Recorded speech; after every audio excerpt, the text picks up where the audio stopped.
Good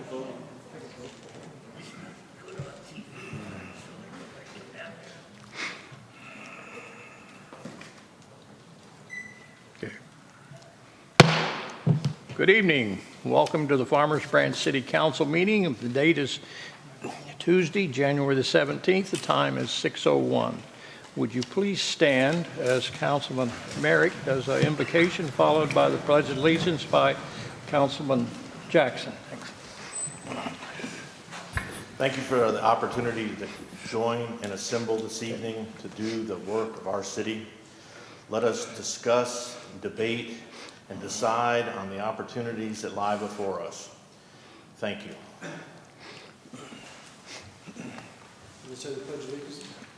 I pledge allegiance to the flag of the United States of America and to the republic for which it stands, one nation, under God, indivisible, with liberty and justice for all.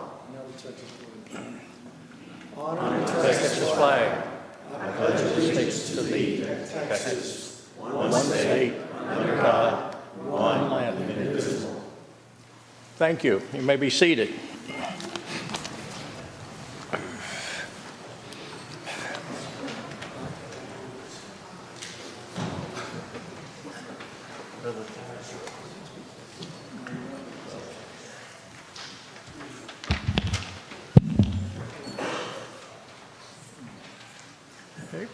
Thank you. We have some important things to talk about tonight. We'll start off with a presentation of the Service Award for Megan Bernard for 5 years of service to the Parks and Recreation Department. Megan?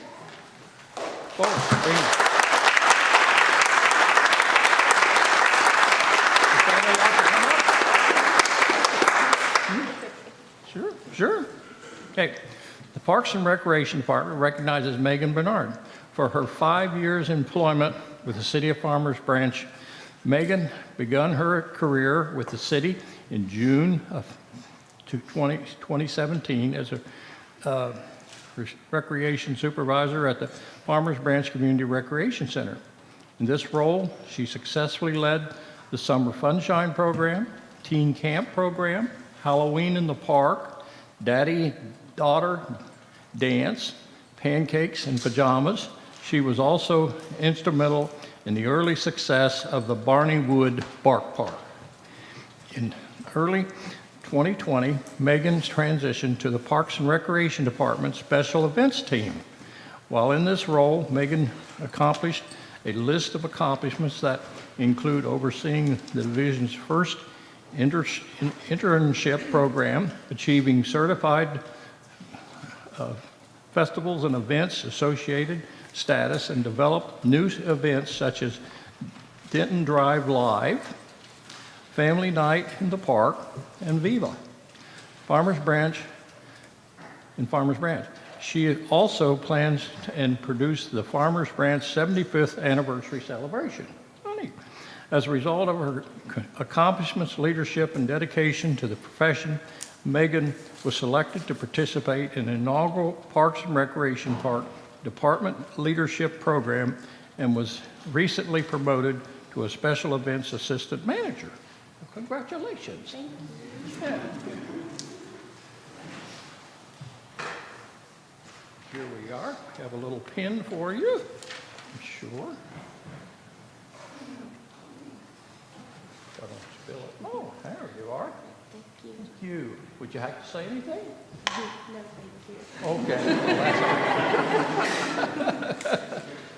However, I go with you for more information.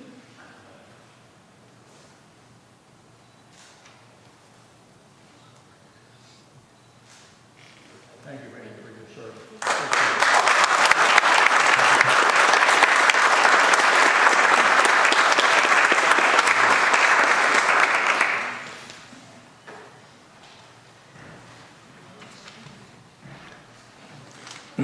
Next, we'd like to recognize members of the Parks and Recreation Department Emerging Leadership Program.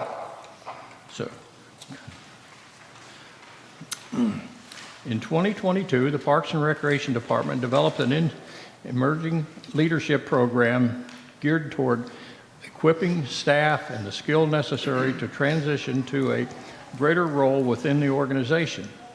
The inaugural 5-person class, we got them all up here? Okay. 5-person class included 3 members of the Recreation Division and 2 members of the Park Division. The 12-month curriculum concluded topics pertaining to career planning, organizational values, ethnic diversity, equality, inclusion, leadership, teamwork, finance, business, planning, effective management, writing, public speakings, presenting, conflict resolution, work-life balance, and a professional network. Woo.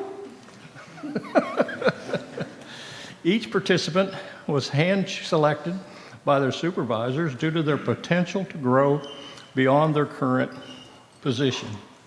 The program consisted of monthly sessions and also included 2 branch master public speaking classes. The session contained a leadership and management style assessment and the requirement leading to the assignments. The curriculum of this program requires each student to construct and present a basic business case in a study session format in front of Farmers Branch administration. The 5 members of this group: Jessica Alvarado. Jessica? Okay. Ashley Manunzo. Ashley. Megan Bernard, over here. Urbano Olivas and Will Tasha. Okay, everybody up here? Okay, we have certificates for them. Okay, this who? Jessica. Here you are. Oh, there you are. Thank you. Thank you for your participation. Thank you. Megan. Get this turned around right for you. There you are. Thank you. Thank you. Ashley. Here we go, Ashley. Thank you. Will. Get it open here for you. Sure we got the right? There's Will. Thank you. Appreciate it. Thank you. There you go, guy. Thank you. Thank you all. Anything you'd like to make a comment about? Sure, certainly. Please do. So my name is Rachel Arroyo. I'm the Interim Director of Parks and Recreation. This program was, I know, so short. Rachel Arroyo, Interim Director of Parks and Recreation. So the program, the Parks and Recreation Emerging Leaders Program, was something that I dreamed up a long time ago. Education is my background, and I believe that is the future of our organization. And so what I always try to do is teach, right? If somebody doesn't know, you teach them that way. This was an opportunity for me, coming up through my experience, not knowing certain things, right? The opportunity to teach the younger generation or just up-and-coming professionals some of those items that I didn't have that advantage. I had to learn the hard way. So they went through this annual program. They had to deal with me for a year, so sorry. Going through, again, these various topics. It was not easy. They had a lot of time. They had a presentation they had to put through and research and really, go through the process. And each of them took that opportunity and they ran with it. They were able to put together those presentations using real-life application, and some of those projects and positions are going to go forward within our internal department. These individuals have been my key replacement plan and my succession plan. They have taken that time to learn, to study, to read, which reading books, it's not always the easiest when you're running as fast as you can in Parks and Rec. But again, they took that time to learn. So council, as we discussed earlier, we have our REACT culture: respect, excellence, accountability, care, and trust. What these individuals did exemplifies all 5 of those, but more importantly, they strive the excellence to be better. So what we're doing today is giving them each an excellence coin. These are not easy to come by, but I want to thank you all for the time and effort that you put into this program. And here you go.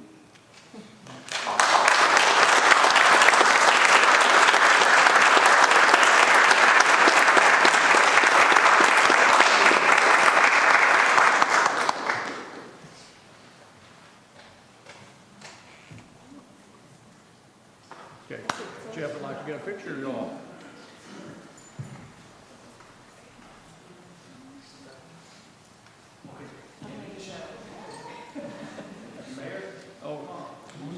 No, get up here, you're the Lordy.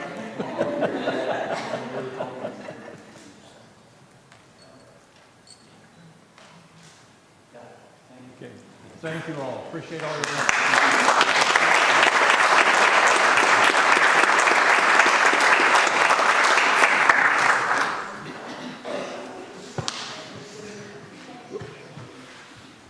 Okay, lastly, we have a presentation from the North Texas Aquatics Association to the Farmers Branch Aquatic Center for the 2022 Agency of the Year Award. We got some people come up here for this. Hi.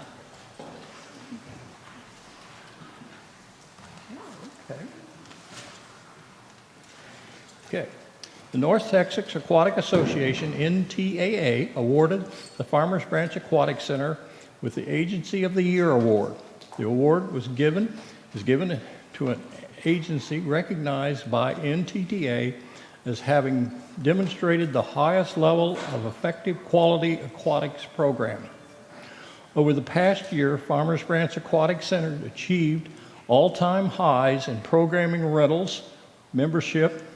There were 276 rentals held at the Frog Park this past summer. The Aquatic Center philosophy regarding swim lessons is that every child or adult should have the opportunity to learn how to swim.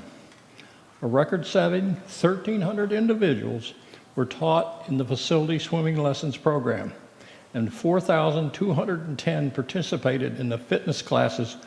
Over 193 individuals were trained to become lifeguards or swimming instructors. Okay, and here's the award. Congratulations, that's all in the conference.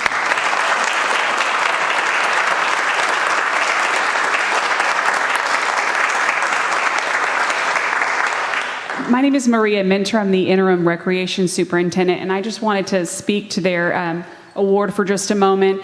These are some of the hardest working people you will see. Ashley, Aaliyah, Yvette, and Paul, they provide outstanding programs for everyone from babies to seniors, improving the quality of life and providing life-saving skills. And outside of the aquatics programs, they've done some things that are kind of outside of the norm. They've done the Santa on the Move program. They've done some programming at the Bark Park.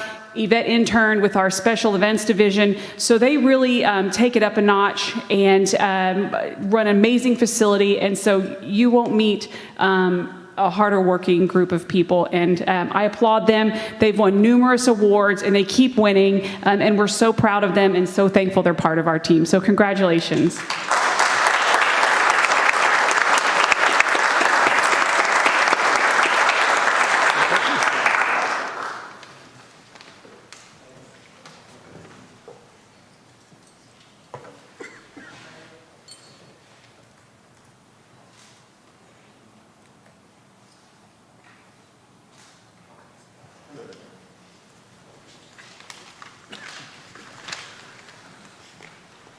Try not to steal your notes this time.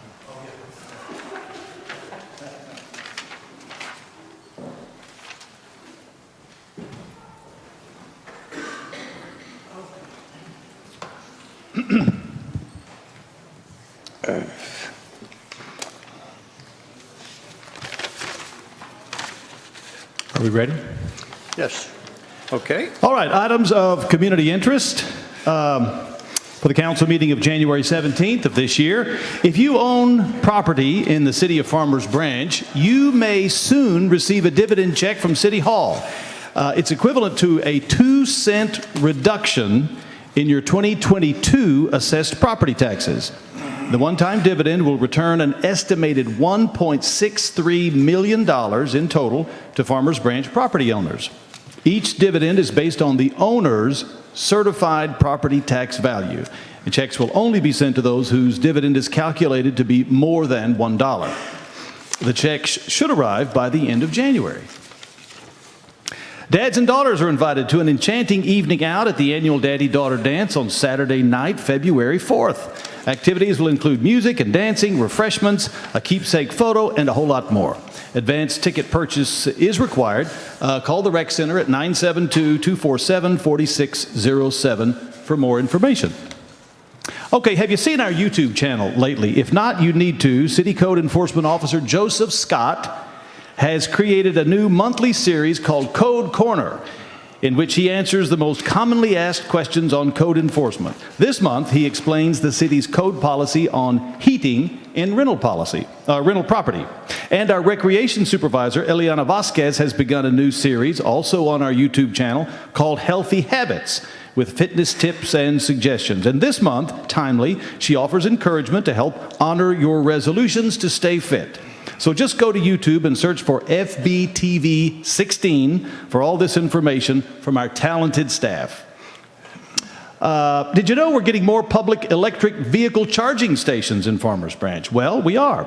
Last month, the city installed an EV charger at the Justice Center. It can charge 2 vehicles at one time and joins existing EV chargers at City Hall and Mansky Library. And even better, more chargers will be installed soon. Have you ever considered running for public office? The city of Farmers Branch will soon elect a new mayor and a city council member in District 2. Candidate filing will be January 18th, that's beginning tomorrow, through February 17th for the May 6th election. Candidate packets are available in the city secretary's office and online. Join creative writing with Chris at Mansky Library for a nonfiction writing workshop on Tuesdays. The first one was today. The next will be January 24th and 31st at 10:15 a.m. The class will explore memoir and family history writing. Register online. And it's time to get back to cat trapping. The goal here is to control the kitten population among feral cats in the city. Residents may come into the shelter with an ID and borrow a trap for free.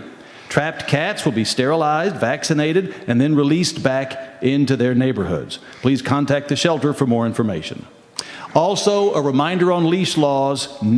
Just a reminder, no dogs or cats can be allowed to run off leash in any unfenced public area of the city at any time, and owners who permit their animals to do so are subject to fines. The only exception is, of course, our Barney Wood Dog Park. Please report any off-leash activity on FBTX Connect or by calling the AAC directly, 972-919-8770. Journey back, we're almost done. Journey back to Camelot, sort of, at the Firehouse Theater next month when the classic comedy Spamalot hits the stage from February 2nd to the 19th. It retells the legend of King Arthur and his Knights of the Round Table with a Monty Python twist. Reserve your seats now at firehousetheater.org. And as always, you can sign up for City e-News at farmersbranchtx.gov. And lastly, 2022 was a remarkable year here in the city of Farmers Branch. And serendipitously, we have a video to explain just that.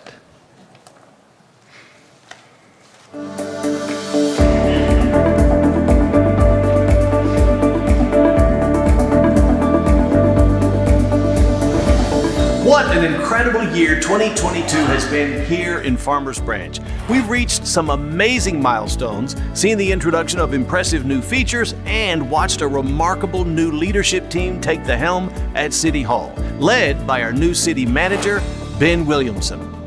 Let's begin with our first responders. For the 14th year in a row, the Farmers Branch Police Department has received the Texas Police Chiefs Foundation Texas Law Enforcement Best Practices Certification. Now that recognition is something few departments attain even 1 year, much less 14.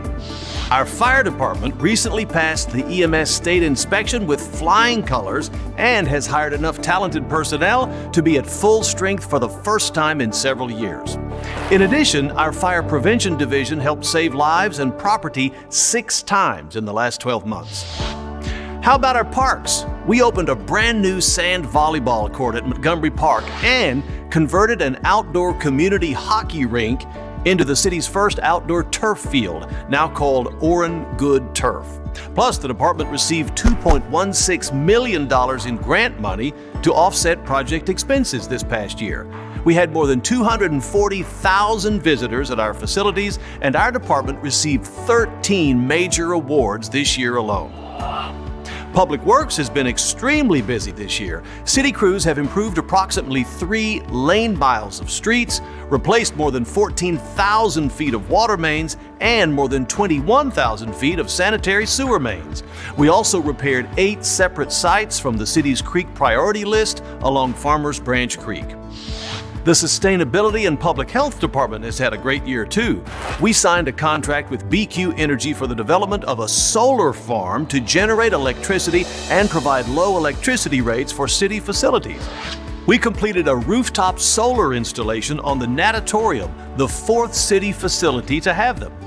The city also diverted 1,331 tons of recyclable materials and 14,800 cubic yards of clean brush material from our Camelot landfill. The city's fleet of vehicles and its staff made it into the top 12 best fleets in North America this past year. So how many other cities in Texas can say that?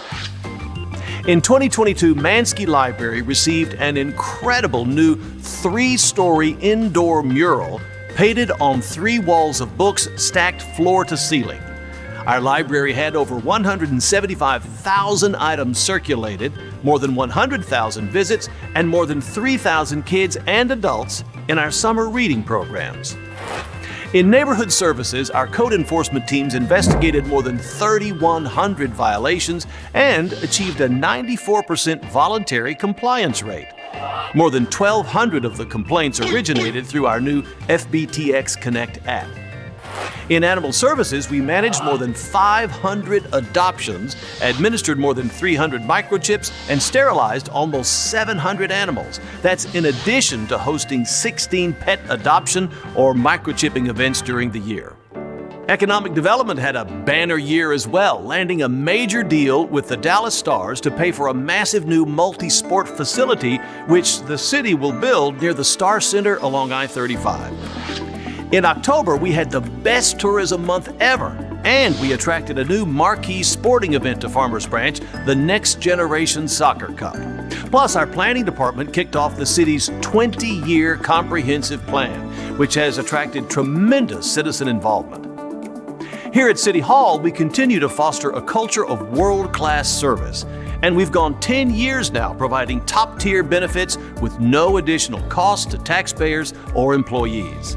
In addition to everything else, Farmers Branch received a AAA bond rating from Moody's for the first time ever. So all in all, it's been a remarkable year for the city. We're in good shape for a strong and successful 2023 with a track record of success and the leadership team to take us to a new level of world-class service.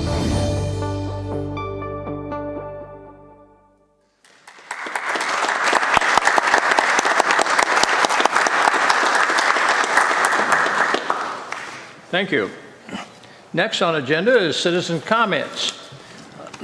We invite citizens to come and before us and express your opinions and views and thoughts and ideas for our city.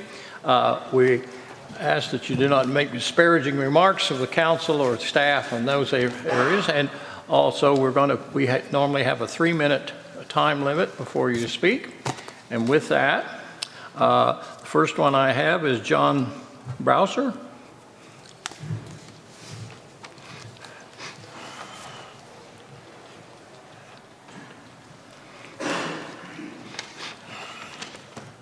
Thank you. Good evening, Mr. Mayor, council members, and staff. My name is John Bowser. I represent the James A. Smith Masonic Lodge, located at 12823 Demetra, right down the road here. I've had an opportunity to meet quite a few of our neighbors, and I've often been asked the question, who are we and what do we do? Well, first, we are Masons. Now, what we do, down to its basic simplicity form, we are a fraternity of men who use the gifts and talents provided by our Creator to serve.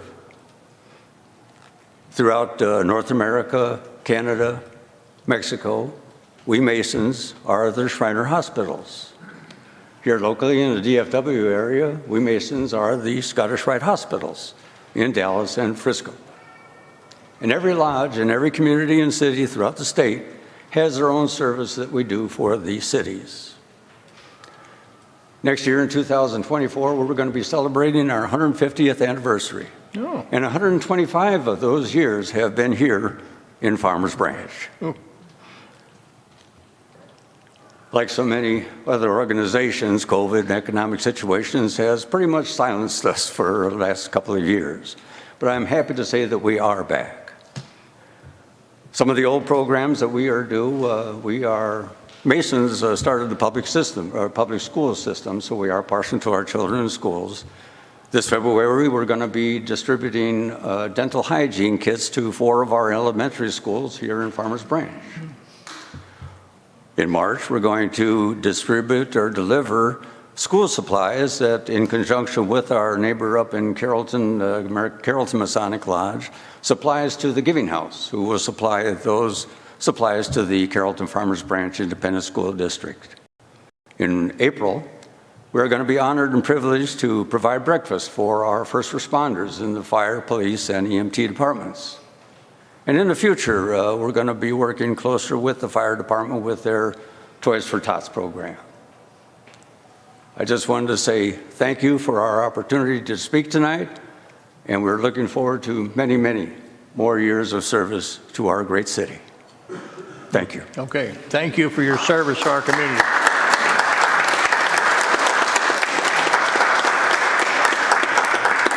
Thank you. Next, I have Crystal Rattana. Crystal?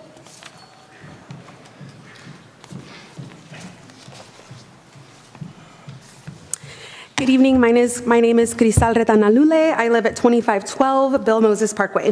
Thank you, Mayor and City Council, for your time this evening. I'm here today in response to a number of comments made to the December council meeting. I will say that one thing I prided myself while I was on council not long ago is to separate the personal from the professional and never speak ill of constituents while on the dais and on record. During this meeting, Councilmember Roman shared slanderous comments accusing me of being a bigot, impersonating an elected official, undermining the Hispanic vote, and basically bullying me and defaming my character. To the comment that I used as sexual preference against him and that I am, quote, not a good person and a bigot, that is completely untrue. I was asked what I knew about my opponent, and during the campaign, I did just that. I knew very little. I knew he was new to our city, I knew that he was LGBTQ, and I knew he was supported by Mr. Lin. I would never use someone's sexual orientations against them.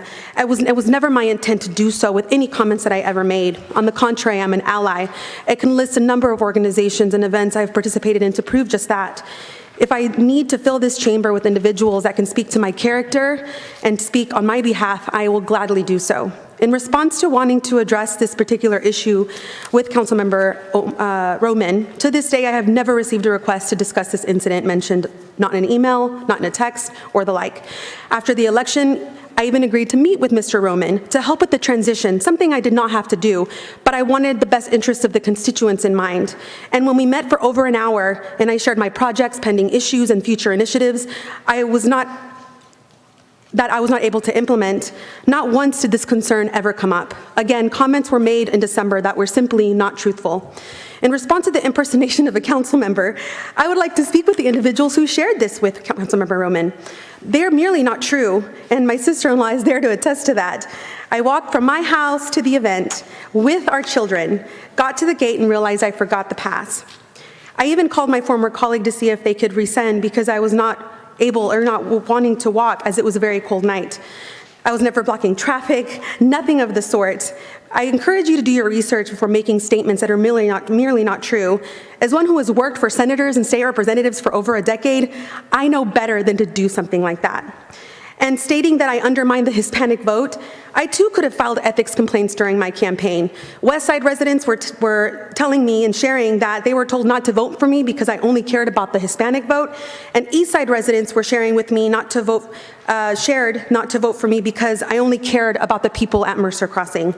Not to mention the stealing of my signs, the constant bullying I endured, Councilmember Roman is not the only one being bullied and threatened. To this day, I still continue to be cyberbullied and threatened by his supporters. It is unfair for a community leader to make these types of comments. May I ask for an extension, please? Short time, yeah. Thank you. It is unfair for a community leader to make these types of comments at a venue where individuals cannot even comment, as constituents are not allowed to comment during study session.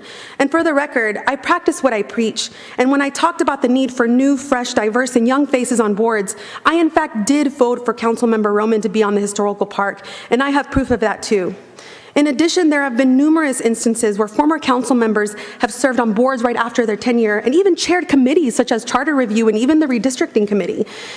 Our job as electeds, your job as electeds, I believe, is to encourage participation, not deter folks from participating just because you may not like them. I believe that it should be about the experience they bring to the table and their passion for service.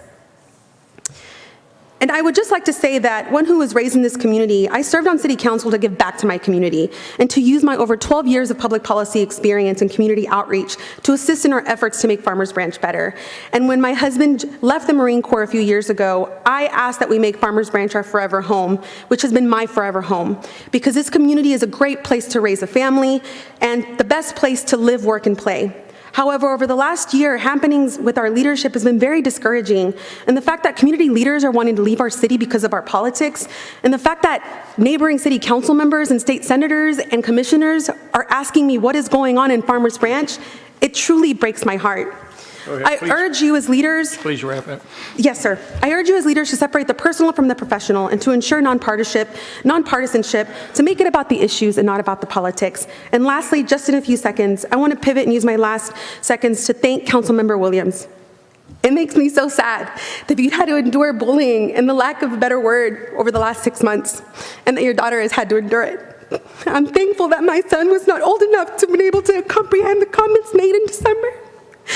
Tracy, you are a light and in this community, and so thankful for your unwavering commitment to our city, and we will miss you very, very much. There are so many people that believe in your heart, and thank you so much for what you have done, for what you will do, and continue to do for our city. Thank you, Mayor. Okay. Next, I have Vicki Harrison.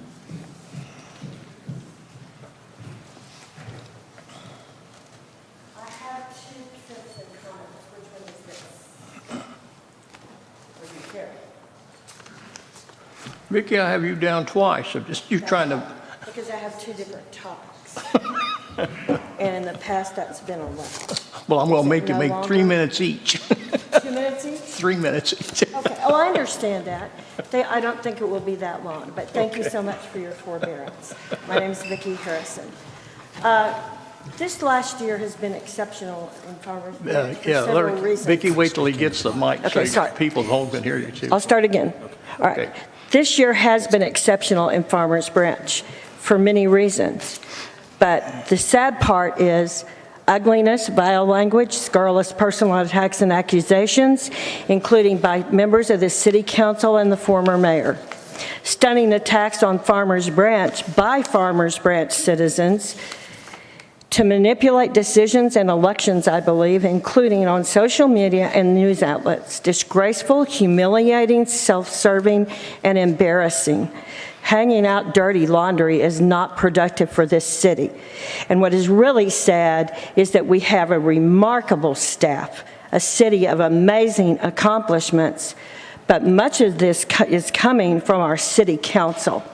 And I hope and pray that there will be changes in the coming year.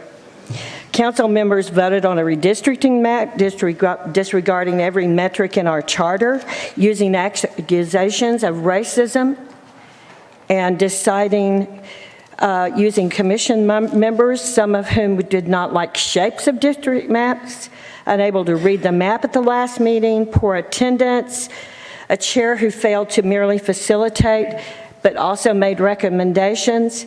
Many things occurred, but they all go back to the city council. A council member asserting it is none of the citizens' business that they no longer reside in their district. That's ludicrous. Using an excuse that is implausible that the decision was predicated on someone telling them it was okay, that is not an excuse in the law. the matter of citizens' interest, because it is a matter of citizens' interest because the election is going to cost us $50,000. That's the cost of the special election. I perhaps think that we should consider moving forward and elected officials who make decisions with financial ramifications be held responsible for those costs, as well as those found guilty of ethics violations requiring an investigation be required to reimburse the city if they are found guilty. Ask yourself if a council person cannot read and understand our current guidelines, perhaps they shouldn't be making decisions for the city. Farmers Branch is a place, it's a great place. Listen to all of the things that were enumerated today. But the city council needs to follow the letter of the law. And I pray that our new acting mayor, our city staff, police and fire, in the midst of all of this, know that they are appreciated and that the leadership will act with the same integrity that our staff does. Okay. Thank you so much. Okay. All right. You want to do the other one right now? You want to do the other one now? If you want me to. You don't want to see me twice. Yeah, you're limited to 3 minutes, Vicki. Okay, I got to get it out. It's much shorter. In regards to the budget, this past year, the council had a budget retreat. It lasted less than 2 days. The budget was 165 pages, and after those 2 days, they magically said they were ready, no more questions. Then they would study it. That seems not the best practice to me. Also, they adopted a budget amid a lot of rancor, ugliness, personal attacks among themselves, bragging they knew better than their own constituents, declining to explain things such as SB2, enterprise funds, disbursements of sales tax revenue, etc. I know that our current city staff is eager to explain all of those things to the citizens so that they might better understand the budget, and perhaps to maybe some of the members of the city council who so vehemently criticized SB2, which actually is designed by the state legislature to help control property taxes. In addition, the previous finance director diverted funding for Christmas lights to another expense account, and I think that the city council should explain to the citizens how that happened, how that money was magically transferred. I don't think it would be an issue with our current city manager and assistant city manager, but essentially, yes, I'm mentioning things that happened in the past and they're negative, but sometimes I think we have to look at the past to recognize what we need to do for the future. And so, yes, I would pray for more transparency and allowing the staff to interact with the citizens and explain some of these decisions. I would definitely call for a total end of the language used in study sessions toward other council members. It was a disgrace. And any time language is used that violates federal law, council members need to be cited for using those terms. And I also would say that perhaps there needs to be better training from the city attorney with incoming council members so that they might abide by the rules and regulations of serving in public office. Thank you so very much for your time, and I do ask for blessings on all of you, and particularly on the city staff, because I think all of this has been very difficult on them. It's embarrassing to citizens, and I'm sure it's embarrassing to those people who work here. Thank you very much. Next, I have Johannes. Johannes?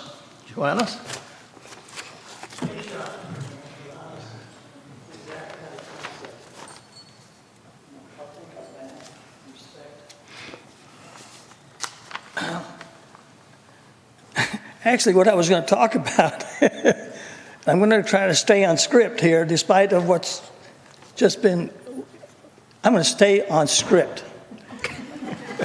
Because what I was concerned about was the dark side of Farmers Branch. And the dark side of Farmers Branch that I was going to be talking about, but maybe there's an allegory here somewhere, I don't know.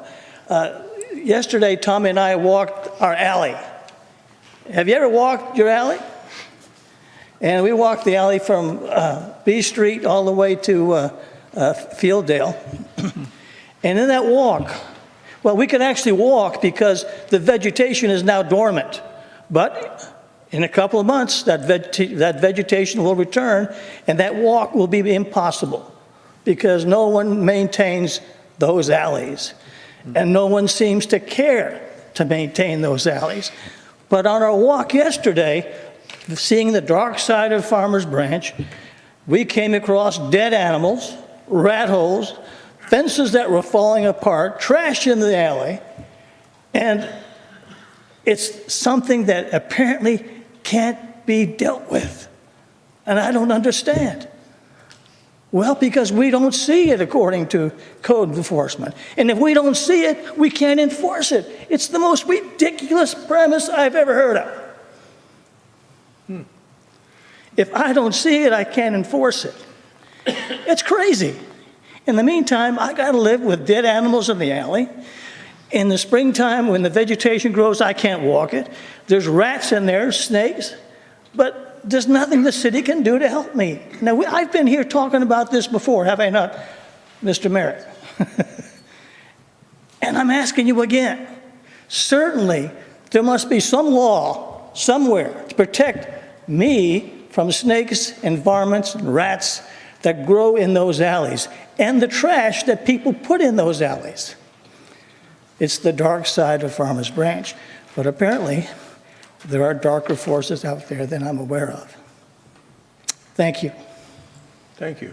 And can you get involved with code enforcement people? Yeah, we'll have our code enforcement people get in touch with you. Okay, next I have Tommy. You're on.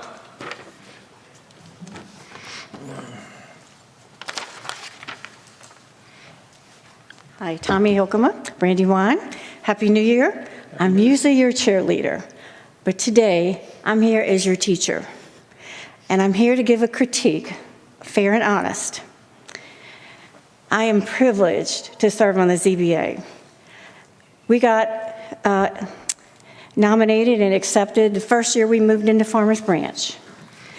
Had to go before the panel of the city council, the mayor. It was pretty nerve-wracking, 4 or 5 of us at one time. And I've enjoyed every minute of it.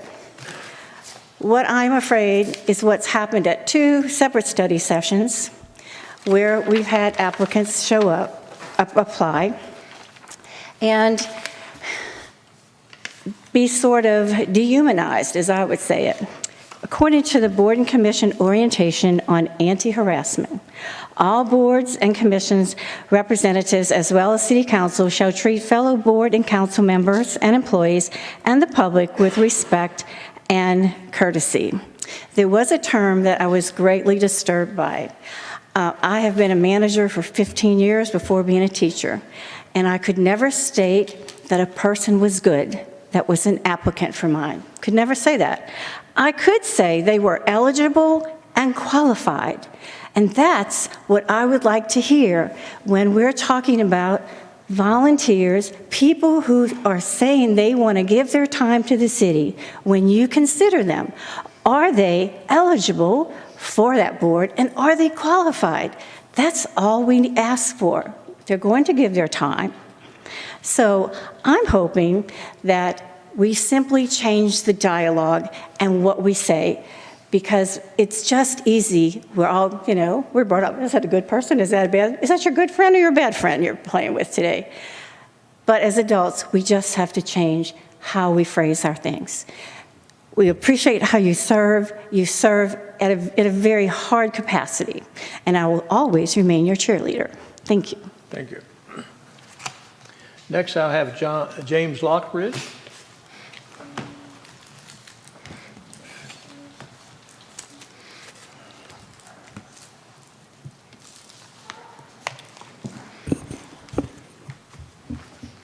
James Lockridge, 11771 Mar-a-Lago. Guys, I have to say thank you for what, Ben, you've done with the code compliance laws. Long ways to go. We got part of it done. Talking to the state reps and the AG's office and Lieutenant Governor's office, I'll read a text message. It says, the city asking people, property owners, or individuals to mow easements and right-of-ways, to use their money and use their equipment to mow is taking of the people, of the citizens and residents of cities. In my opinion, an easement is owned by the city. It is a public property, even if they don't own free and simple. That's from the Capitol. That's pretty sad that we're still at this point, that now this law is going to be going into executive session. Now we have another issue where the cities have decided to overreach again. It's ridiculous, guys. It's ridiculous. I'm sitting here listening to all these people today, and I want you to know, Crystal Rattana, Tracy Williams, all these people have been harassed. They have been treated like crap. And you know what? I'm living proof of that, 100% today. All because I made a statement that I was going to do something in this city because I wanted to give my time. I've been treated like crap. I've had my clients contacted. I've had people try to tell false accusations to landowners. Guys, y'all are here to represent the city. State representatives are asking questions of what is going on in this city. What is going on? Why are we taking the jugglers out of people? What do we have to gain? This is what's being asked across the state of Texas. Someone running for an office right now sent a newspaper article to the newspaper that destroyed Farmers Branch. No one's holding accountable for that. No one's holding each and every city council accountable for their actions. Each and every city council meeting, somebody should be held accountable. Study sessions. What happened at the last one? Where's the code of ethics? I mean, y'all want to jump on may or die. Man, let's jump on what happened at the last study session. The attorney, why is he not doing something saying, hey, this needs to stop today? I mean, we're at a disgrace in the state of Texas in Farmers Branch. We are the laughing stock of the way we are treating our citizens, our residents, and the people that are wanting to give their time to this city. And I tell you what, I'm not going to stand for it much more. I need Time's up. to see it stop. Thank you. That's all I have on citizens' comments. Thank you all for coming and expressing your opinion. Moving on, we're ready for the consent agenda. Council, you have 10 items on the consent agenda.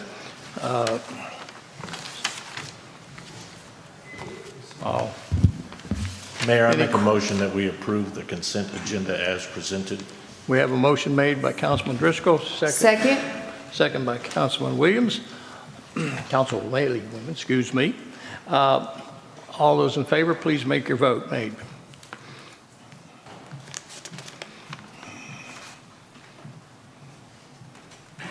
Okay, the vote is unanimous, voted 4-0. Moving on, the next item on our agenda is a public hearing, and this is to conduct a public hearing, consider adopting ordinance number 3779 for a specific use permit for outside storage on the approximately 3.36 acres property located at 13998 Diplomat Drive, and take appropriate action. Okay. Good evening, Mayor and Council. Sarah Bergman, Senior Planner. This item is a specific use permit request for outside storage on property located at 13998 Diplomat Drive. The site is currently developed with an office building and a parking lot for Manhattan Construction Company, and the southern portion of the site is vacant, and this is where the outside storage area is being proposed. The site, as you can see on the map, has frontage on 3 public right-of-ways. That's Valwood to the north, Diplomat Drive to the west, and Delegate Drive to the south. And here's a site plan showing the existing office building on the northern end, and then the outside storage area that's proposed on the southern end of the site. The storage area would be 20,658 square feet, have an 8-foot masonry screening wall with enhanced landscaping, and be used to store shipping containers containing construction materials for Manhattan construction. The current zoning of the site is Plan Development 22, or PD 22, and that zoning district does contain very specific regulations for outside storage, the most important of which would be outside storage is only allowed with a specific use permit, so that's the reason for this request. In addition, the outside storage area cannot be located on any side of a building fronting a street, and the storage, the materials being stored cannot extend above the height of the screening wall, so that would be 8 feet in this situation. You can see on the site plan here, the storage area is significantly larger than the existing office building. And so staff does not consider this to be an accessory land use. And it is also located between the primary building and Delegate Drive, as well as between the primary building and Diplomat Drive. And so for those reasons, staff has recommended denial of this request. Okay. Is the applicant here? I'm not sure. No applicant, okay. I've got. Council, you have this before you. It's been recommended denial by the Planning and Zoning Commission. Pete, we have to have a vote. If I could add just a couple more things, I'm sorry.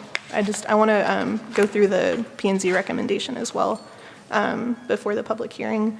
But real quick, this is the landscape plan. This does meet PD 22 requirements, 1 tree every 30 feet of public right-of-way frontage, and then landscaping is proposed along the storage area.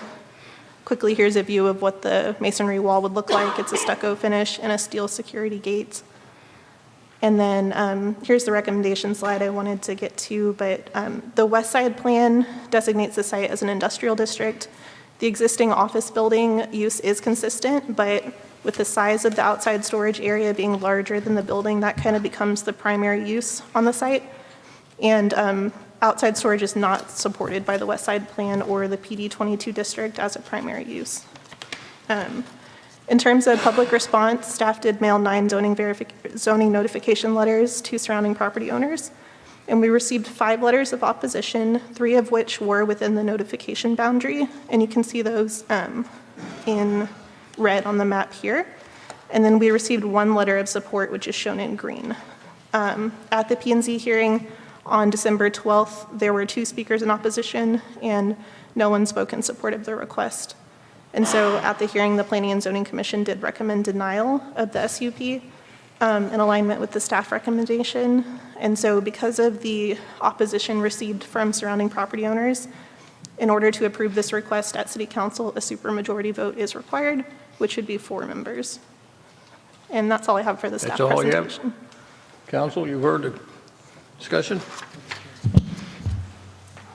Councilman Mr. Mayor, this is a public hearing. Could we hear if there's anyone signed up to speak in the public hearing? No. There's not. Thank you. Then, Mayor, I make a motion that we close the public hearing. Since Okay, there's no motion made by Councilman Merrick, seconded by second Driscoll. All those in favor? Pass your vote.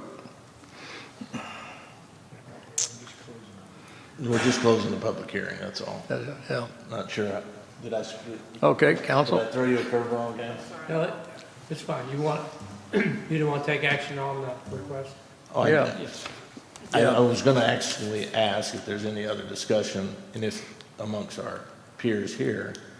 I don't have anything for the staff. Obviously, the letters mailed and returned are in primarily opposition, obviously with the exception of 1, and our kind friends on planning and zoning have also denied this particular request. So I'm make a motion if we're interested in that. I'll get my language correct here. Oh, there you go. You have a question? Yeah, go ahead.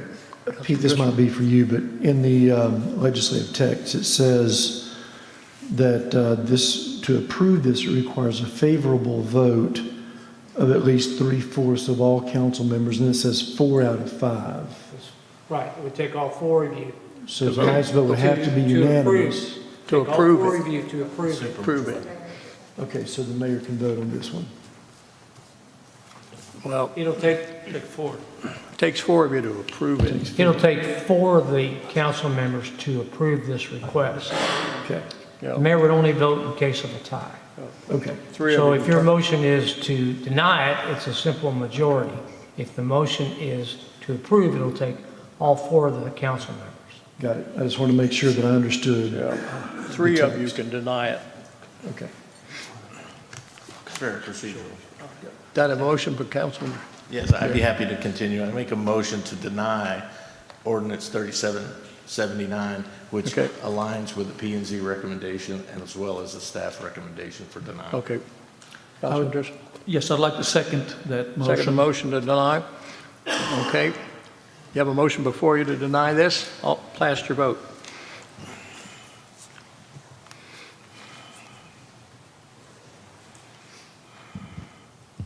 Okay. The motion is denied by a vote of 4-0. Okay. The next one is I-2, is public hearing to consider adopting ordinance 81, for a specific use permit associated with a detailed site plan following a vehicle repair use located at 3607 Garden Brook Drive and take appropriate action. Good evening, Mayor and City Council. First off, hope you all are having a wonderful evening. Tonight's SUP request is going to be for 3607 Garden Brook Drive, which is located at the northwest corner of Garden Brook and Venture Drive. The area in yellow is going to be the area we're focusing on this evening. The current zoning for this property is light industrial, and the space is 12,200 square feet of light industrial space. Swedish Auto has been operating out of this location since 1988, and they too have gone through the SUP process. In fact, they've gone through a few interim SUP processes, with the last one being approved in 2012 and expiring in 2015. The reason this case is before you this evening is because the current owner of Swedish Auto is looking to retire and sell his business, and in order for this new business to operate under the same use, another SUP will need to be approved. So the proposed activity is really going to be in line with what's going on currently and has been going on since 1988. It'll be general maintenance of vehicles, suspension and brake repair, alignments, and electrical diagnostics.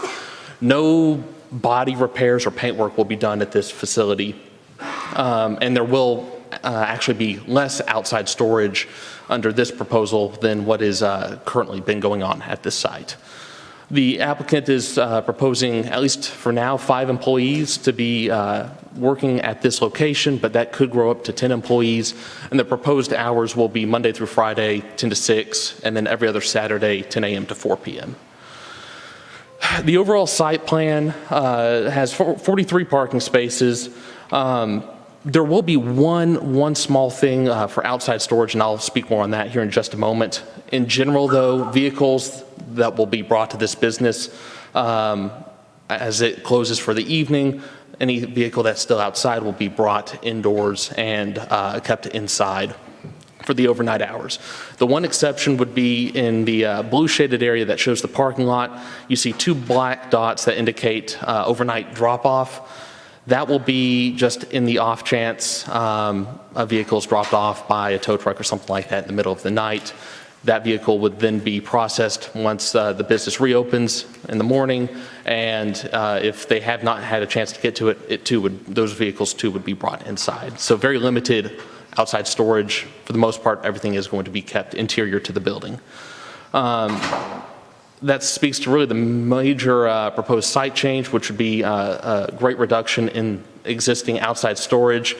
At this time, really no major site changes are proposed. No update to the existing landscaping or existing floor plan. The applicant is proposing any changes to the facade, either to the building, with the exception of the signage, which will go through our standard permitting process. This falls in our central area plan, and in this area, the plan does call for a gradual transition to retail uses. However, given the history of the site and the fact that everything surrounding this is zoned light industrial, and we do have additional automotive uses, in light industrial uses within the same property, the overall use is, I guess, consistent with what's surrounding it. As far as public response goes, we did send out 115 notifications and then 2 additional notifications to the Carrollton Farmers Branch ISD and Dallas ISD.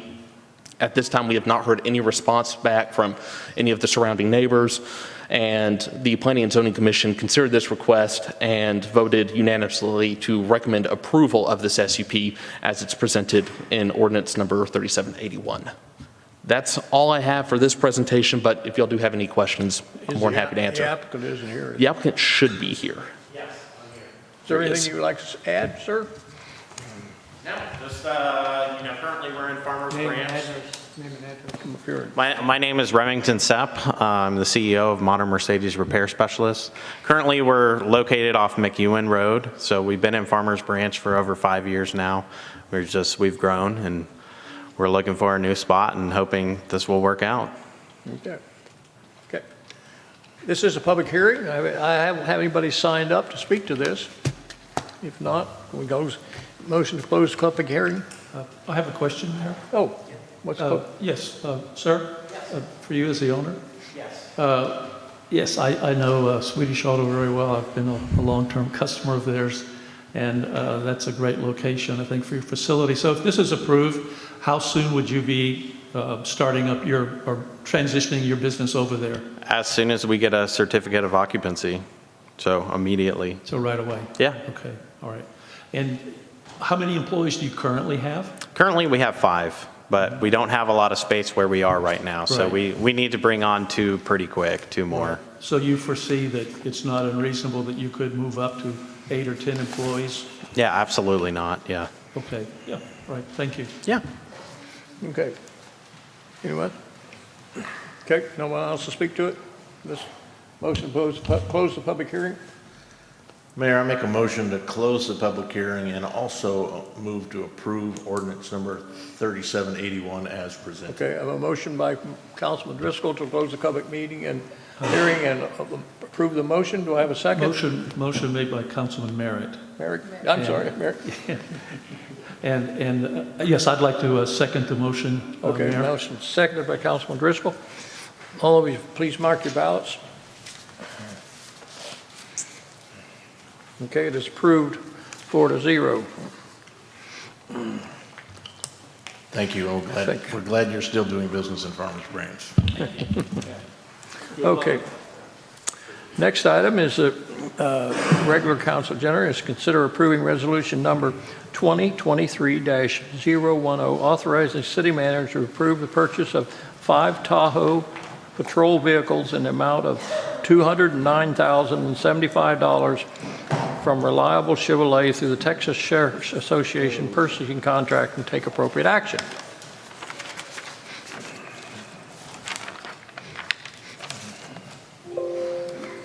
Good evening, Mayor, Council, City Leadership. Tom Higgs, Director of Fleet and Facilities Management.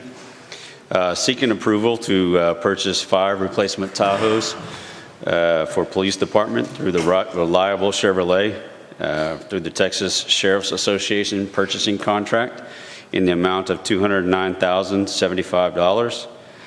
These vehicles meet the required recommended replacement criteria.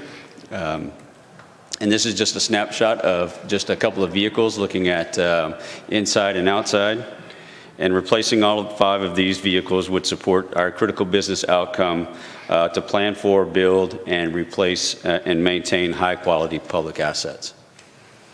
So with that being said, this is really why we're making the request. We want to decrease the overall fleet availability. So if we don't replace these vehicles, there'll be a decrease in availability. When you look at fleet, there's a key performance measure across all fleets, and that is availability time, or we call that uptime. So the converse to that would be downtime. So downtime is when a vehicle is not ready for use for whatever reason. The other thing that we would incur is an increase in total operating costs. As you all know, if you own a vehicle, the longer you have it, the more maintenance and repairs you have to do to it. The same thing is true for us. And then the increase in service turnaround time. So there would be an increase in service turnaround time as the complexities of the repairs take longer, right? So now we don't have a police vehicle on the ground. And then operator safety is compromised. Obviously, with the more use that you get, the more wear and tear you got, especially in patrol vehicles where they're doing 25 to 30,000 miles a year, right? In the city driving, that's pretty tough. And I'll be glad to answer any questions that you may have. For the public's interest, we might tell them, we used to buy cars and go out on auction years ago, and now that there's agencies that do the negotiation for these vehicles from the major manufacturers, whether it be General Motors or Ford or whoever, and it's a purchase of a large amount of cars. So obviously our contract prices are so much lower than they are as us going out individually and buying them. And this happens to be through the Sheriff's Association, who probably contracts to buy hundreds of cars, so we get a better price on them. They told me years ago that one of the reasons we went to SUVs is we have a better resale value of those vehicles at the end of their life, and so we have less cost involved in those things. So, and police vehicles get a lot of use. I mean, you can't really compare a police vehicle to your own use because it's on the road 24/7. It sits and idles a lot, takes a lot of wear and tear on the cars. And right now we're replacing 5, and that's kind of a 3-year replacement on our vehicles. So with that, council? Quick question for you, Tom. Yes, sir. Again, I'll kind of follow on the mayor's commentary. Last year we bought 4. This year we're buying 5. As with everything, prices are going up. We were able, with the new contract, to keep the price about 3% overall from last year, an increase on these. You also had a number of other dollars that were allocated to updating and maintaining Yes, other vehicles as well. Yes. So all of that was budgeted for. That's correct. This is all within our budgetary. That's correct. So I just wanted to make sure that we're expressing that this is not a new expense. It was a planned expense. There'll be a planned expense next year, I imagine, as well. That's correct. And we'll worry about that number when that time comes, but it's being replaced for all the reasons that you've laid out. I think that's very good. So, Mayor, I make a motion that we approve the recommendation to purchase. We had a motion by Councilman Merrick to approve this purchase. Second. Seconded by Councilman Paxton. Please mark your ballots.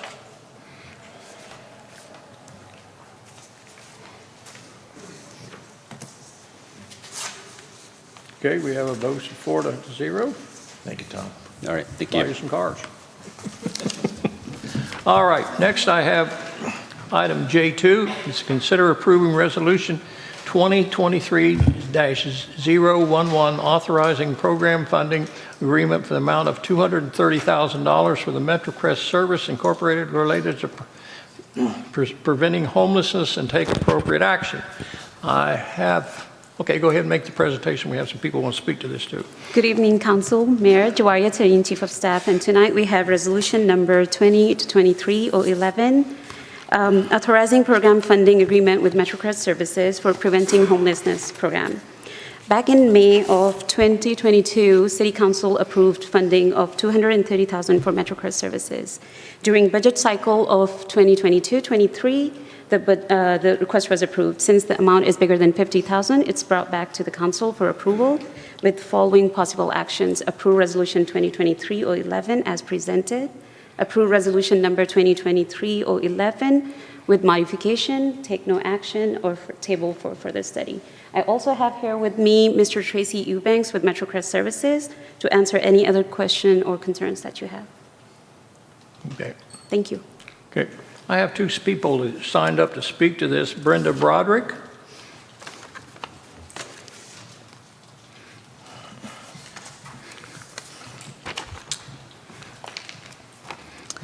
Brenda Broderick, 13531 Rawhide. Mayor Glancy and Council, I do appreciate you and your service. Congratulations, Ben and Mr. Glancy. one thing before I start. The study session today was very cordial and kind, and everyone was very polite. So just that for the record. Today, the study session was wonderful. Okay, it might sound harsh and callous to not want our city government to give $230,000 to MetroCrest. That might sound mean, but just on a personal basis, my husband and I are givers, and a lot of us are givers. We're all givers, but we give to poor in the city, we give to poor in Haiti, we give to poor in India, we give to poor in Belize. So we're givers. I believe in giving to the poor.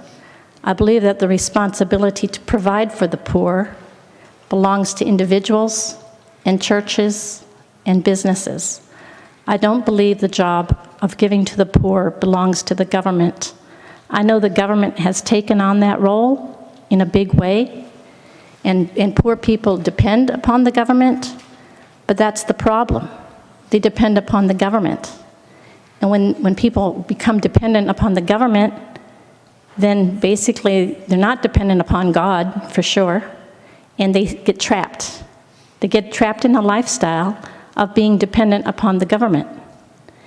And I don't believe our founding fathers, when in the preamble they said we're here for the general welfare of the people, the general welfare meant what's best for everybody under their jurisdiction, not just for a select small group, or in this case, large group of people. But that's why I think we shouldn't give $230,000 to MetroCrest. And what you do is I felt obligated to tell you that. I don't believe our Constitution, at least the original intent of our founding fathers, was for the government to be big brother to the poor. I love the poor. I want to help the poor. I just don't think it's the government's responsibility to have that position. It's my responsibility. It's the church's responsibility. And like the Masons, what they're doing here, their service, going into our schools and providing dental care and that type of thing, that's wonderful. That's what we all should be doing. So I think I said everything. Anyway, thank you for your time, and I appreciate all of you. Tracy, thanks for your service. All right, God bless. Thank you. Next, I have Crystal Ray.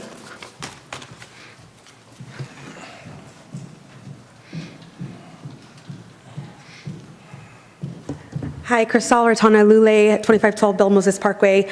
I'm here as a former liaison to MetroCrest. I'm also here as someone who has been a beneficiary of MetroCrest.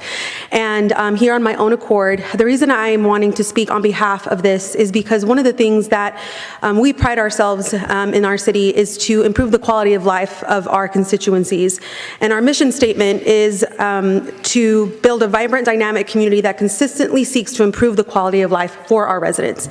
And so as part of that, I know housing has been a huge issue when it comes to a national issue, and attainable housing has become a national issue, especially in the DFW area. As someone who formerly worked in a municipal government, someone who has talked to colleagues across the country when I was a part of National League of Cities on the Quality of Life Committee, one of the things that I learned is that most all cities have a community development department. It's a community development department that has paid staff, that has a budget, that is a part of that department, and what they do is they provide the same type of services that MetroCrest does. And in looking at the budget, it would actually cost the city more money to have its own community development department than to use those funds to, what basically it is doing, it's not reinventing the wheel, but letting the experts do what they do best. Because we may not be the experts when it comes to food insecurity, housing insecurity, and the like. There's a community needs assessment that was established by the MetroCrest Hospital Authority, which I'm on the board of, that talked about how the health of a community, most of it is based on social determinants of health. Housing and your environment affects your health, and that affects the quality of life of our constituencies. That affects them being able to go to work. And so by removing these barriers, we actually make our community flourish. And so for these reasons, I am speaking on behalf of the funding for this, for MetroCrest Social Services. Whenever we came across hard times growing up, we were recipients of those types of funds, not because we were taking advantage of the services, but it was because sometimes we just needed a leg up. And it allowed us to be able to get off our feet. And also when you're investing in these families, you're not only investing in the adults, you're investing in the children. And studies show that housing insecurity affects the children more so than adults. And this is coming from my personal experience with working in pediatric health.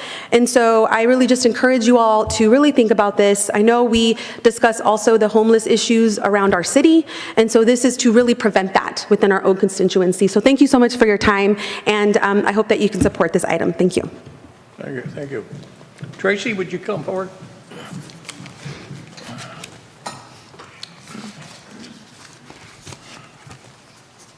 Tracy, we go back a long time together, so you... Yes, sir, we do. Why don't you give an explanation of what the job of the MetroCrest Services is and how they function?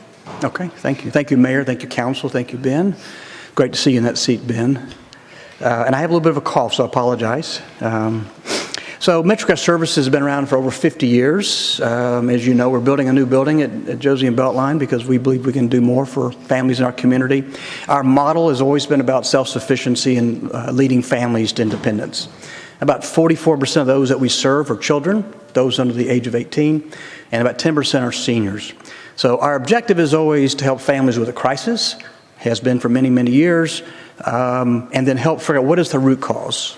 We are not an organization that pays multiple months of rent or provides long-term assistance on the crisis, but our objective is to help families move beyond the crisis, find a better job, go back to school, get a certification, whatever it may be, to help with financial education, whatever it may be to help them not need us. And so in our business, our objective is not to have repeat customers. We do our job and we're able to stabilize families. Been doing that over 50 years.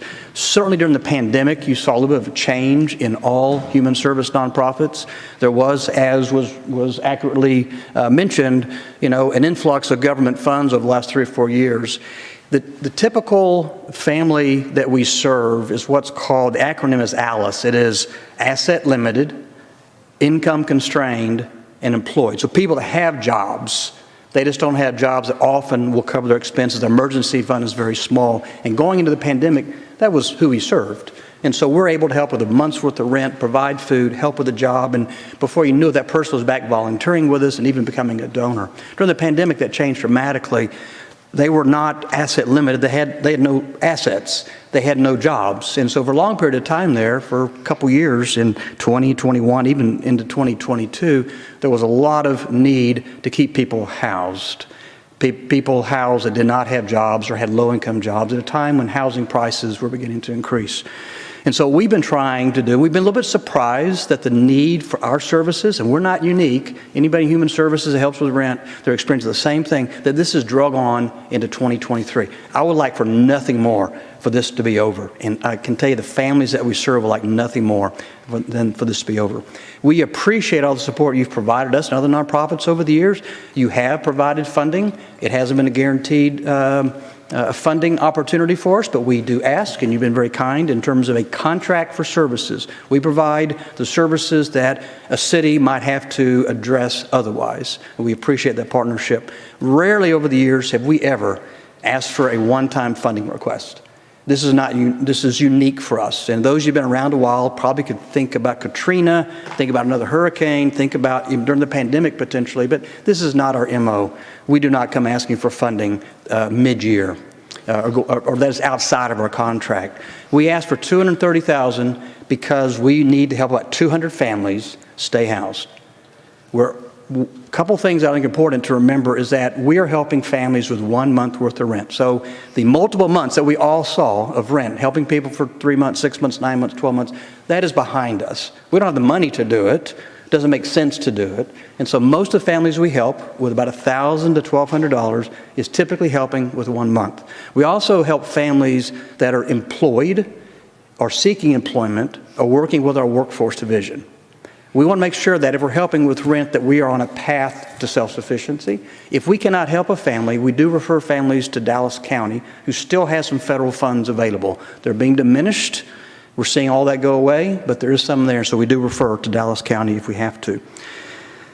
We're just seeing a huge increase in evictions. We're seeing a large increase in homelessness. You're seeing it here. Carrollton's seeing it. All your surrounding cities are seeing it as well. We want to make sure we do all we can to prevent homelessness, because once a family becomes homeless, once they become evicted, they are in a precarious situation for a very, very long time. They're living in your motels. As your first responders know, they're living in their cars, in your parking lots, because they want to keep their kids in school. The kids' academic success, as Cristal alluded to, is dependent on housing stability. So we asked you for $230,000. We didn't make up a number. We're not just looking for an opportunity. We know that need is extremely high still, unfortunately, and donations to nonprofits of all kinds have waned dramatically in the last 12 to 18 months because people gave so much. Most of the folks in this room were kind enough to give nonprofits like MetroCrest Services. We're all a little bit tapped out, and so we're seeing a huge decline. And so we are looking for partners. You've been a great partner of ours. We appreciate you considering our request. And again, 100% of the funds will be used to help families stay housed within the model in which we are noted for, which is about self-sufficiency. Well, that's one of the things I had a little bit of problem getting my arms around. You know, I've aware of your organization for many, many years, and basically this organization tries to get people back on their feet, and they go through an interviewing process. When a client comes in, they sit down and evaluate what their situation is, what the problem is, and the question is, how are you going to get out of this?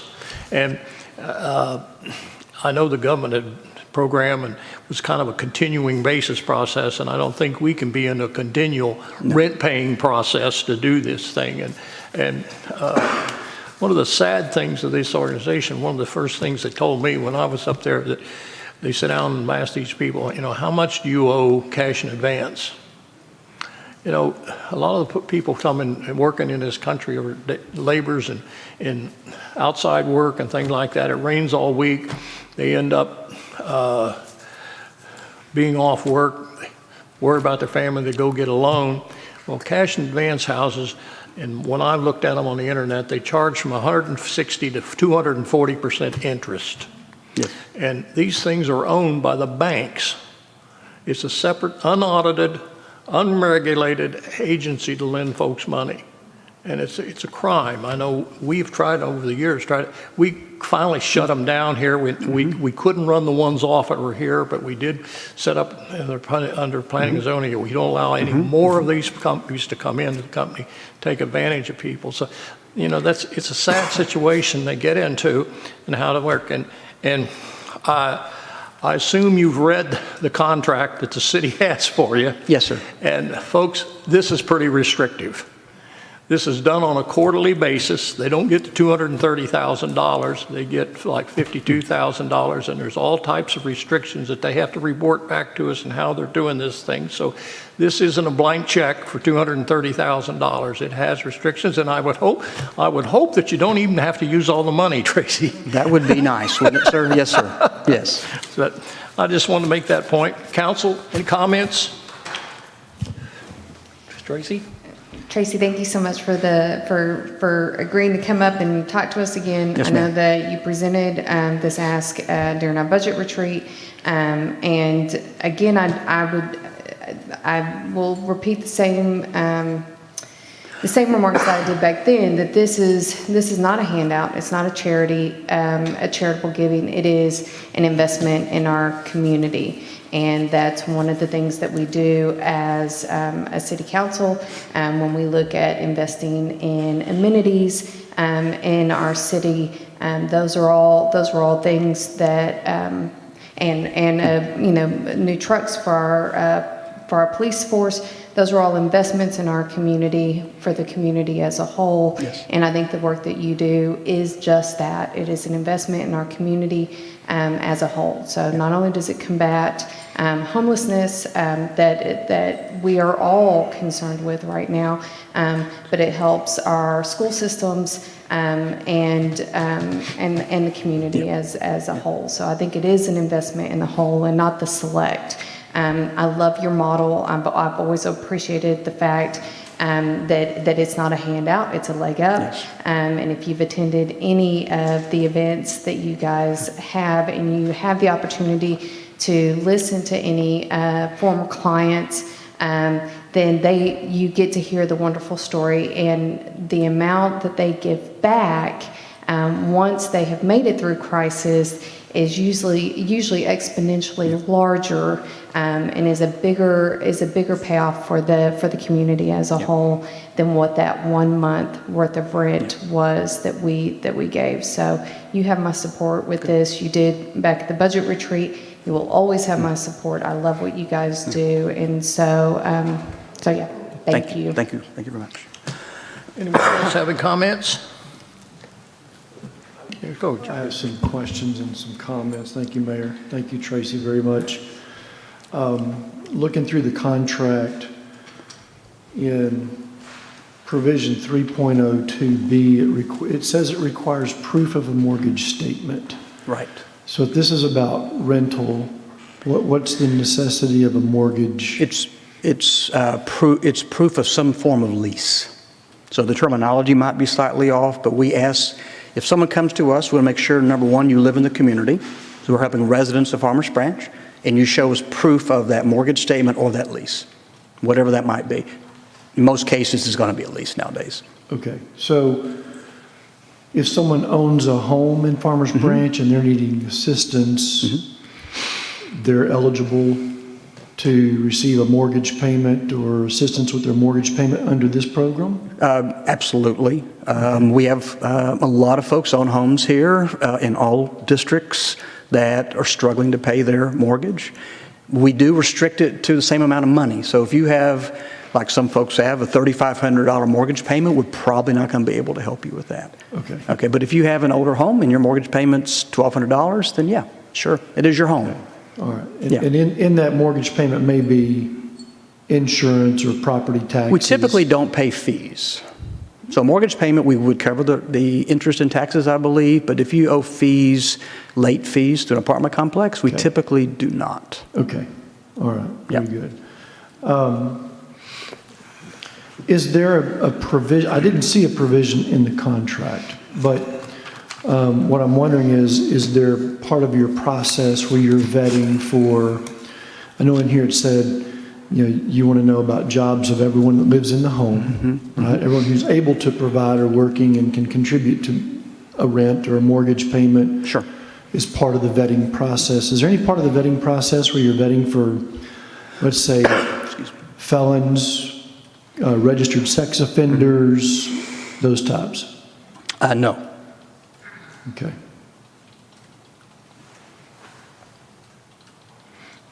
Coppell, Addison, Carrollton, are they all also participating in a one-time contribution? All but Addison, and I cannot really speak to where they are in that decision right now.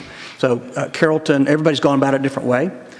Carrollton's they receive a large amount of CDBG money, Community Development Block Grant money. Right. And for a variety of reasons, they've chosen to allocate a large percentage of that money to us for the same purpose, which is rent assistance. In their case, they're also putting some money toward helping pay for our homeless staff, which we have one, about to add a second one.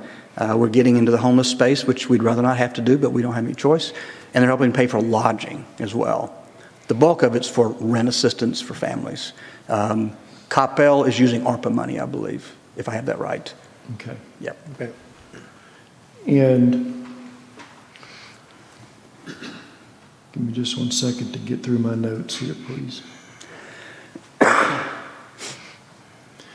So in line with what the mayor had said, there's quite a vetting process built into this contract. Is this contract the same contract that Carrollton or Coppell has, or have they written their own different contracts? So what I've seen, and you may need to speak to it, but when you look at our annual contracts, that whenever we have an annual opportunity, Right. all 4 cities over the years have obviously gotten together, the city managers possibly, and they look very, very similar. Okay. And so the contract you're seeing is probably very similar. The difference on the one-time request is that because the nature of the source of funds on the ARPA contract, it is going to look a little bit different. Sure. The CDBG might look a little bit different because it's HUD. Overall, though, the vetting process is exactly the same. I mean, we no matter where we're getting money, if you give us funds for rent assistance, we're going to go through the same diligent vetting process as we would with ARPA funds or city funds or a foundation fund. Right. We're going to go about it the same way because that's what it's about, our mission, not about our funder when it comes to vetting. We're going to be as extensive as we can. And then one thing we do really, really good is reporting. So the reporting on a quarterly basis or however that is going to work, the City of Farmers Branch knows from history that we do a really good job on reporting. And if we are paid in advance, it's still great reporting. If you're doing a reimbursement, it's great reporting. However you want to structure the payment, it doesn't matter to us. It's the support that we need to be able to say yes to families that are really, really struggling in Farmers Branch. Right. And the total that you're expecting the need to be is $330,000, and what you're requesting from Farmers Branch is $230,000. And so the other $100,000 is going to come from what, some other budget, or where's the other $100,000 coming from? So, and I'm sorry I don't know the stat off the top of my head, but typically we come to you each year asking for support. When you fund us, you're probably supporting about 15% of the expense of what we spend in your community to support families. So our objective has always been to make sure we're never over-reliant on any one particular partner, and that we should have the obligation and responsibility to go raise, in this case, the other 85%. Right. And so we stay, I forgot the origin of your question already. Well, so there's $100,000. Yeah, so what that we'll do, we'll pull covering. that either, the general contract that we have with you, the annual, covers everything that we do. It might be helping get a senior to the doctor, it might be providing food, it might be providing rent, it might be whatever service we provide.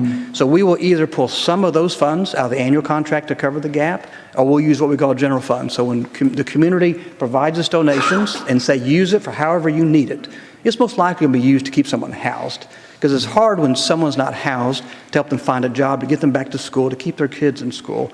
And so we will go to whichever bucket makes most sense to fill that gap. Right, okay. And so that annual services contract that we have you regularly right now is about $250,000 a year. Okay. And then from ARPA funds, we've provided MetroCrest Services another $450,000 toward your building program. So we're now up around $700,000, and so now we're looking at another $230,000. We're getting pretty close to $1 million of support to MetroCrest Services this year. Okay. I think it's important just for the residents to understand that. And so going along with what Mayor Glancy had said, it is a fairly rigid vetting process that MetroCrest puts their recipients through. And I just want to read you one small paragraph that captures that process very well. It says, MetroCrest requires applicants for rental assistance to provide the following documentation as part of the application evaluation process. Income eligibility requirements. So that requires them to be in the 2 lowest tiers of the HUD income brackets in the Dallas area, right? Those are pretty low incomes.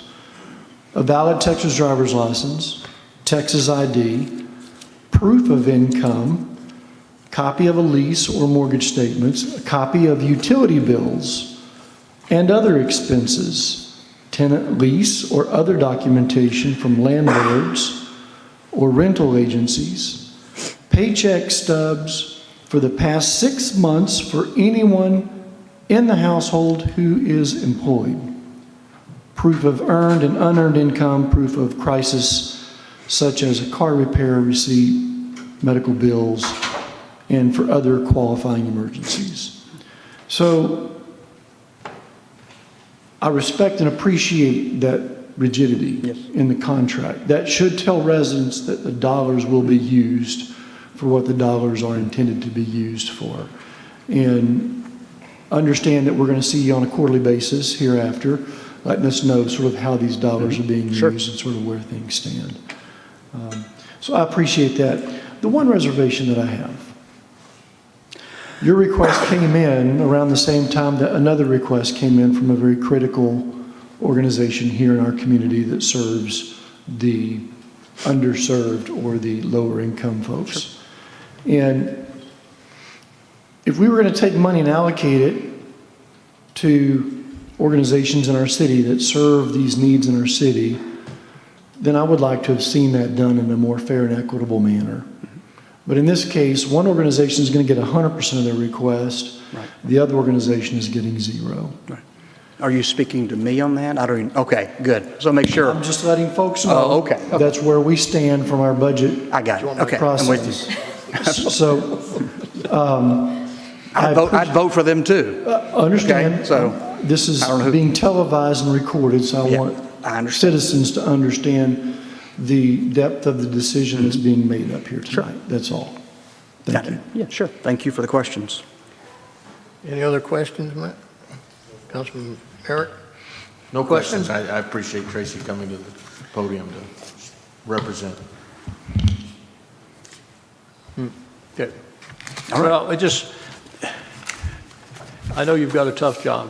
You know, America's a funny country. You ask them for something, they'll give you the shirt off their back, but they perceive that you're taking advantage of them, they'll give you a war. So with that, council, we're ready to make a decision on this. Thank you, Mayor. Thank you, Council. Thank you, Ben. Thank you. Mayor, I move to approve resolution number 2023-011 as presented. Okay, you have a motion before you from Councilwoman Tracy Williams. Do I have a second? I'll second that motion. Second by Councilman Merrick. Mark your ballots.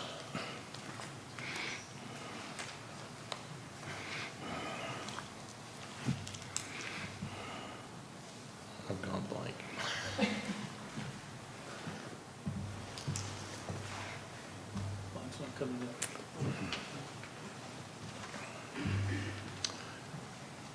Seeming we're having a mechanical malfunction.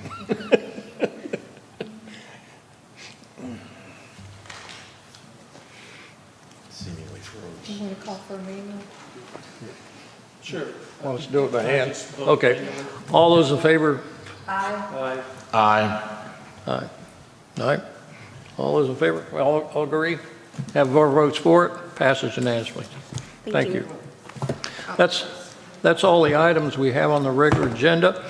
I would like to take this opportunity to personally thank Councilwoman Tracy Williams for her service to our community. I know it's a different world that we serve in, and you know, I tell people it's too bad we don't have to be councilmen before we become citizens. It's a little different world up here to serve in and put up with, but we certainly appreciate your service. And if any of the rest of you would like to make comments, you've served with Tracy a lot longer than I have, and so more welcome to make some comments on her service. Councilman Driscoll. Yeah, I'd just like to say that I've enjoyed serving with you, and I haven't known you for a long time, but I've known of you and your love and devotion for Farmers Branch. And, you know, you've voted with your feet, you've lived here a long time, you've worked here as CFO in your company for, I think over 20 years, although you're so young. And, you know, you have, you're raising your family here and sending schools here and everything. And I'd just like to thank you for your service. And it's been a pleasure to work with you, because I know we've all been pulling in the same direction, just to keep the good things in Farmers Branch going well and to help make things better across the board. So thanks. Okay. Councilman Merrick. I'll publicly thank Tracy for her service. We've had conversations privately, so I'll leave it at that. So thank you so much. Okay. Councilman Jackson. Tracy, thank you for being my co-pilot up here. Wish you all the best in your endeavors. You want to make one last comment before you freeze to death? Yes. It is very cold up here, so it's been an honor. So a challenge and an honor, and I don't regret a minute of it. So I will continue to live, work, and play in Farmers Branch. So y'all have a good night. Okay. With that, call for a motion to adjourn. Time is 7:40.